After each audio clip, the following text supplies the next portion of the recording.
Hello mga mare! Alam nyo ba na pwedeng makagawa ng ice cream kahit walang freezer? Tama ang narinig mo mare, kaya tara, samahan nyo akong gumawa. Kakailanganin lang nga natin ng all-purpose cream, condensed milk, vanilla essence, at cocoa powder. Kaya naman, let's start! Dalawang flavors nga palang gagawin natin, isang vanilla at isang chocolate. Una natin gawin ay yung vanilla flavor. Ibinuhos ko lang yung isang pack ng all-purpose cream. At naglagay ng 4 na kutsarang condensed milk at vanilla flavoring. At i-mix lang ng mabuti. At pagkatapos ay magsalin sa isang plastic. Much better kung may ziplock pouch. Kaso wala ako nun, kaya plastic ng yelo na lang ang ginamit ko. Pero kailangan doblehin mo mare. Sasabihin ko mamaya kung bakit. Nagkamali nga pala ako dyan. Sorry na mare, tao lang.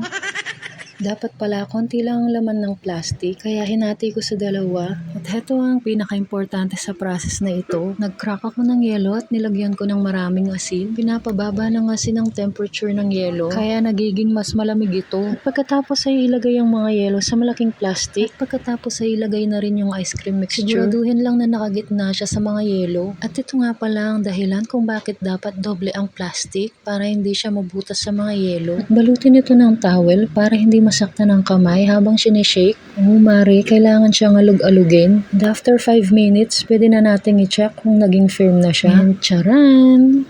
Naging firm na nga siya, mare. Kaya dali-dali ko na siyang isinalin sa baso. Tingnan nyo naman, ice cream na ice cream talaga siya. Sunod ko naman ginawa yung chocolate flavor. Ibinuhos ko lang ulit yung isang pack ng all-purpose cream at 4 na kutsarang condensed milk. At pagkatapos ay lagyan na ng cocoa powder. Or pwede rin namang Milo. At pagkatapos ay haluin na ng mabuti. Tapos ay gayahin lang yung ginawa natin sa yelo kanina. And charan! Sticky man time! Tingnan nyo naman mare, ang sticky niya. At ang sarap niya. Tamang-tama lang tamis at hindi nakakaumay. Akalain mo bang sa loob ng 5 minuto ay may homemade ice cream ka na? Ito namang chocolate flavor ang tikman natin. Naku mare, sobrang sarap din. Siguradong magugustuhan to ng mga bata. Kaya naman itry nyo na rin to mga mare. Thanks for watching. Bye!